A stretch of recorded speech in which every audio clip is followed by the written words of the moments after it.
কোনো উইকনেস আছে কিনা। তো স্ট্যান্ডার্ড ম্যাচটা দেখার জন্য তোর এই পাশে আমি চেক করতে চাইছি এ পাশের উইকনেস আছে কিনা। ও কি করবে, ওই পাশে ঘোরার চেষ্টা করবে, আমি ঘুরতে দেবো না ওকে, ঠিক আছে। তাহলে তুমি এই পাশে ঘোরার চেষ্টা করো, এইদিকে ঘোরার চেষ্টা করো। হ্যাঁ, তো এটা হয়ে গেলো এই পাশে টেস্ট করা। আর উল্টো দিকে ধরো ওই পাশে ঘোরার চেষ্টা করবে, আমি ঘুরতে দেবো না, এটা হয়ে গেলো ওই পাশে টেস্ট করা, ঠিক আছে। আচ্ছা, এরপর হচ্ছে সাগিং শোল্ডার, ও সাগিং করার চেষ্টা করবে, আমি আটকে রাখবো। তুমি দেখো এরকম এরকম হাত দুটো এরকম করার চেষ্টা করো। হ্যাঁ, উপর তোলার চেষ্টা করো হাতটাকে। হ্যাঁ, ওটাকে আমরা আটকে রাখবো, এটা হচ্ছে তোর ট্রাপিজিয়াস হয়ে গেল। আচ্ছা, এরপর হচ্ছে হাইপোগ্লোসাল। হাইপোগ্লোসালের ফার্স্ট হচ্ছে টাং। হাইপোগ্লোসাল সাপ্লাই করছে টাংকে সাপ্লাই করছে। তো টাংয়ের ফার্স্ট কি দেখতে হবে, ইনফেকশনে কোনো কোনো ফ্যাসিকুলেশন বা ওয়েস্টিং আছে কি, ফার্স্ট এটা দেখতে হবে। দ্বিতীয় কি দেখতে হবে, যে কোনো ফেসিকুলেশন, ওই জিপটা ব্যাপার খুলবো, জিপটা ব্যাপার জিপটা করো, এই জিভে এখানে দেখতে হবে কোনো ভিজুয়াল কন্ট্রাকশন পাচ্ছে, কোনো কন্ট্রাকশন, মাসেলের কোনো কন্ট্রাকশন হচ্ছে কিনা সেটা দেখতে হবে। ফেসিকুলেশন মানেই হচ্ছে মাসেলের মধ্যে কোনো একটা ছোট ছোট কন্ট্রাকশন হচ্ছে, twitching of the muscle, muscle twitching হচ্ছে কিনা সেটা দেখতে হবে, ঠিক আছে।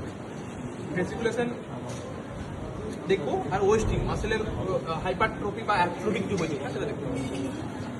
তারপর আমাকে দেখতে হবে যে ওই হাইপোগ্লোসাল মাসেল, হাইপোগ্লোসালের টাং মাসেলের হচ্ছে পাওয়ার দেখতে হবে। টাং মাসেল পাওয়ার দেওয়ার জন্য কি করবো, ও বলবো এক সাইড দিয়ে জিপটাকে ঘোরাতে, আর আমি সেটা কম্প্রেস করার চেষ্টা করবো, প্রেশার দেওয়ার চেষ্টা করবো। তুমি এবার জিপটা দিয়ে খেলার চেষ্টা করো। হ্যাঁ, তো তাহলে এই পাশের মাসেল দেখে নিলাম, এই পাশের মাসেল জিপটাকে ওর দিকে করো।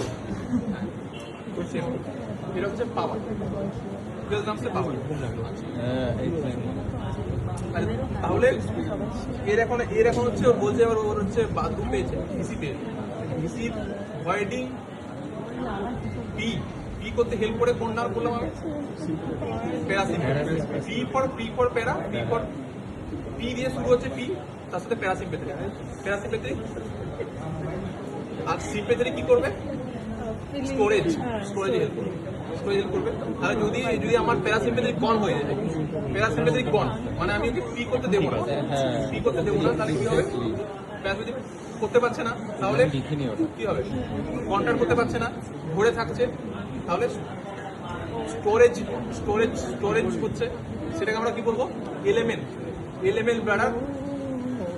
বা তখন কি হবে, পেশেন্টের আস্তে আস্তে যদি আমাকে পি করতেই মানা করে দিই, তাহলে কি হবে, ওভারফ্লো ইনকন্টিনেন্সি হবে। মানে প্যারাসিম্পেথিক যদি কম হয় তাহলে সেটা হবে ওভারফ্লো ইনকন্টিনেন্সি, অথবা একে বলি আমরা এলএমএল ব্লাডার, ফ্ল্যাসিড ব্লাডার, ঠিক আছে।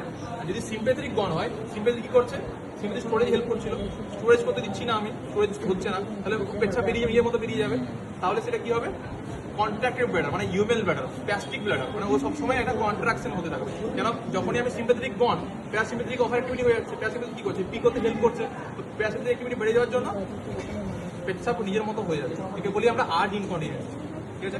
আর একটা টাইপের ইনকন্টিনেন্সি হয় স্ট্রেস ইনকন্টিনেন্সি, সেটা হচ্ছে শুধুমাত্র স্ট্রেস ইনডিউসড হয়, কাফিং অথবা স্নিজিং এগুলোতে হয়, ঠিক আছে। তাহলে তিন ধরনের ইনকন্টিনেন্সি হয়, একটা হচ্ছে স্ট্রেস, একটা আর্চ, একটা হচ্ছে ওভারফ্লো।